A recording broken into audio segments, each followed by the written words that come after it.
दोस्तों, जैसा कि आपको ज्ञात होगा, माननीय सुप्रीम कोर्ट ने दिनांक 11 अगस्त 2023 के जजमेंट के आधार पर बीएड अभ्यर्थियों को प्राथमिक के लिए अपात्र घोषित कर दिया था। लेकिन ऐसे बीएड अभ्यर्थी जो किसी भी राज्य की या फिर सेंटर लेवल की टीचर रिक्रूटमेंट में दिनांक 11 अगस्त 2023 से पहले ज्वाइन कर चुके हैं, उनकी नौकरी को उन्होंने सेव किया था। ये जो जजमेंट था वो प्रोस्पेक्टिव लागू किया गया, यानी कि जिस दिन जजमेंट दिया गया उसी दिन से ये प्रभावी माना जाएगा। मतलब कि 11 अगस्त 2023 के बाद कोई भी नया बीएड कैंडिडेट प्राइमरी में ज्वाइन नहीं कर सकता, लेकिन जो ऑलरेडी ज्वाइन कर चुका है वो पूरी तरीके से सेफ है। और एनसीईटी को डायरेक्ट किया गया था माननीय सुप्रीम कोर्ट के माध्यम से कि 1 साल के अंदर 6 माह का ब्रिज कोर्स कराने की जिम्मेदारी होगी इन सभी जो बीएड अपॉइंटेड कैंडिडेट हैं उनके लिए। उसी के संबंध में राष्ट्रीय मुक्त विद्यालय शिक्षा संस्थान यानी कि NIOS को जिम्मेदारी दी गई थी 6 माह का ब्रिज कोर्स कंडक्ट कराने के संदर्भ में। दिनांक 1 अगस्त 2025 को NIOS की तरफ से जितने भी रीजनल डायरेक्टर हैं उन सबको पत्र लिखा गया है और सब्जेक्ट देख सकते हैं, regarding 6 month certificate course bridge in primary teacher education.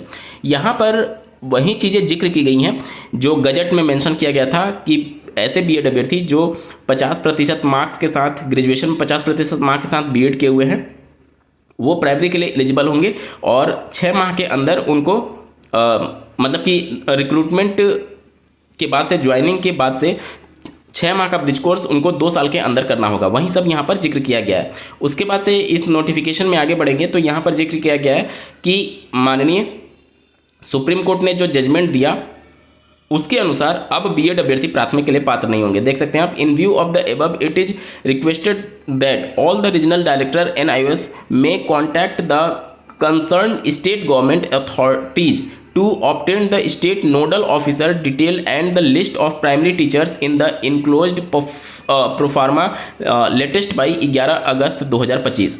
यानी कहा यह गया है कि जितने भी रीजनल डायरेक्टर हैं उन सबको निर्देशित किया गया कि आप अपने राज्य में ऐसे अभ्यर्थियों की लिस्ट तैयार करिए जो कि एक तरीके से बीएड हैं और ज्वाइन कर चुके हैं, ऑलरेडी इन सर्विस हैं, उनकी लिस्ट तैयार करके प्रोफार्मा के तौर पर हमें भेजिए और वो 11 अगस्त 2025 तक भेजा जाना सुनिश्चित किया जाना है। ठीक है, और यहाँ पर इनको उसके बाद से देखना होगा कि कितने कैंडिडेट हैं जिनको NIOS DLED कोर्स कराना है, 6 माह का ब्रिज कोर्स कराना है। और इसमें कुछ शर्तें रखी गई हैं। शर्त ये है कि आपको सिर्फ और सिर्फ एक बार मौका मिलेगा। ठीक है, सिर्फ और सिर्फ एक बार मौका मिलेगा। इसके बाद अगर आप असफल होते हैं इस ब्रिज कोर्स को करने के लिए तो माननीय सुप्रीम कोर्ट ने अपने जजमेंट में साफ तौर पर लिखा है कि इस अंतिम मौके में अगर आप असफल हो जाते हैं तो आपकी नौकरी खत्म हो जाएगी। आप अपने स्क्रीन पर देख पा रहे होंगे, in view of the above following conditions are to be adhered by the stakeholder. पहला देखिए, this course will only be meant for those primary teachers who had been appointed with BEd degree in accordance with NCT notification 28 June 2018 and who were in service before the date of honorable supreme court judgement date 11 August 2023। यानी कि ऐसे BEd अभ्यर्थी जो कि NCET के gazette notification 28 June 2018 के आधार पर BEd degree के साथ प्राइमरी में सेलेक्ट हुए हैं और माननीय सुप्रीम कोर्ट के दिनांक 11 अगस्त 2023 के जजमेंट से पहले ज्वाइन कर लिए हैं प्राइमरी में, वहीं केवल इस ब्रिज कोर्स के लिए एलिजिबल होंगे। ठीक है,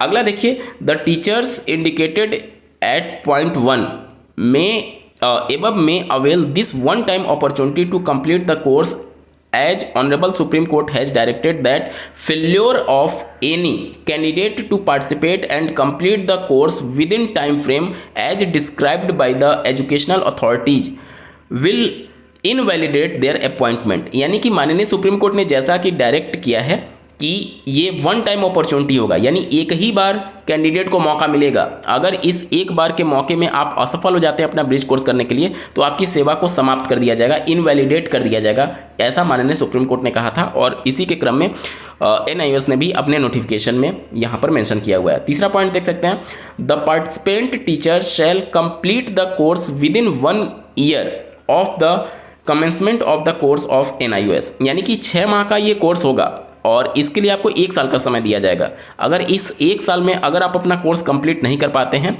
और इस टाइम फ्रेम में कंप्लीट नहीं कर पाते हैं तो भी आपकी सर्विस जो है वो इनवैलिडेट कर दी जाएगी। अगला देख सकते हैं, qualifying the bridge course will be strictly mean for teachers indicating in point 1 above to protect their existing employment only. This bridge course will not be valid for those teachers seeking subsequent employment as primary teachers.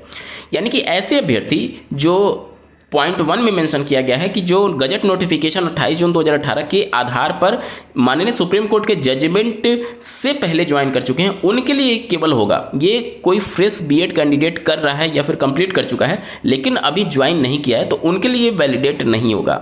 अब बहुत सारे अभ्यर्थियों के मन में ये सवाल आ सकता है कि अगर कोई प्राइमरी में टीचर है और वो प्राइवेट स्कूल में पढ़ा रहा है तो क्या वो एलिजिबल होगा, और माननीय सुप्रीम कोर्ट के जजमेंट से पहले वो ज्वाइन किया हुआ है। तो देखिए, प्राइवेट को लेकर के जो पहले ब्रिज कोर्स कराया गया था या फिर NIS DLED कोर्स कराया गया था वो प्राइवेट टीचर्स के लिए भी था, लेकिन यहाँ पर इस तरीके का कोई भी जिक्र नहीं किया गया है। और वैसे भी प्राइवेट में कौन सा नियम कानून पालन होता है सबको पता है, ठीक है। तो ये इन सर्विस टीचर जो कि किसी भी राज्य के अंतर्गत या फिर किसी भी ऐसी भर्ती जो कि केंद्र सरकार के अंतर्गत हुई, जैसे KVS 2018 वाली PRT की वैकेंसी, उसमें अभी तक ब्रिज कोर्स कंडक्ट नहीं कराया गया, तो वो सारे कैंडिडेट यहाँ पर एलिजिबल होंगे। उत्तर प्रदेश की 69,000 शिक्षक भर्ती वाले सारे कैंडिडेट एलिजिबल होंगे, और अन्य राज्यों में भी जहाँ पर बीएड की ज्वाइनिंग हुई है माननीय सुप्रीम कोर्ट के आदेश से पहले, वो सभी इस कोर्स को करने के लिए एलिजिबल होंगे। और जितने भी राज्यों में नोडल ऑफिसर होते हैं इनके, वो राज्य सरकार से कांटेक्ट करेंगे, राज्य सरकार के शिक्षा विभाग से, और शिक्षा विभाग इनको लिस्ट देगी कि ये कैंडिडेट हैं जो कि हमारे राज्य में ज्वाइन किए हुए हैं माननीय सुप्रीम कोर्ट के जजमेंट से पहले और 28 जून 2018 के गजट नोटिफिकेशन के आधार पर। उन लिस्ट के आधार पर फिर उतने कैंडिडेट को ये ट्रेनिंग कराने की जिम्मेदारी NIS के ऊपर होगी। अब आवेदन कब से होंगे, सिलेबस क्या होगा, इस सब के रिगार्डिंग धीरे धीरे करके आपके सामने नोटिफिकेशन आदेश शुरू हो जाएंगे, क्योंकि ये अभी 11 अगस्त 2025 तक लिस्ट मांगी गई है। उसके बाद से कितने अभ्यर्थियों की संख्या होती है उसके अनुसार ये अपना नया पोर्टल लॉन्च करेंगे, जिसमें आपको आवेदन करने का मौका मिलेगा। और जब आप आवेदन कर देंगे तो उस दिन से 1 साल के अंतर्गत आपको ये कोर्स कंप्लीट करना होगा, 6 माह का ब्रिज कोर्स। और अगर कोई कैंडिडेट रजिस्ट्रेशन नहीं कर पाता या फिर इस टाइम फ्रेम में अपना कोर्स कंप्लीट नहीं कर पाता है तो उनकी सेवा समाप्त कर दी जाए, ऐसा सुप्रीम कोर्ट ने कहा हुआ है। तो सभी बीएड अभ्यर्थियों के लिए जो ऑलरेडी ज्वाइन कर चुके हैं, बहुत अच्छी खबर है, और ध्यान दीजिएगा, एक्टिव रहिएगा इस ब्रिज कोर्स को लेकर के। आज के वीडियो में बस इतना ही। ऐसे ही महत्वपूर्ण अपडेट के लिए इस चैनल को सब्सक्राइब करना ना भूलें। इस वीडियो को देखने के लिए आपका बहुत बहुत धन्यवाद। भगवान करे आपका दिन शुभ हो।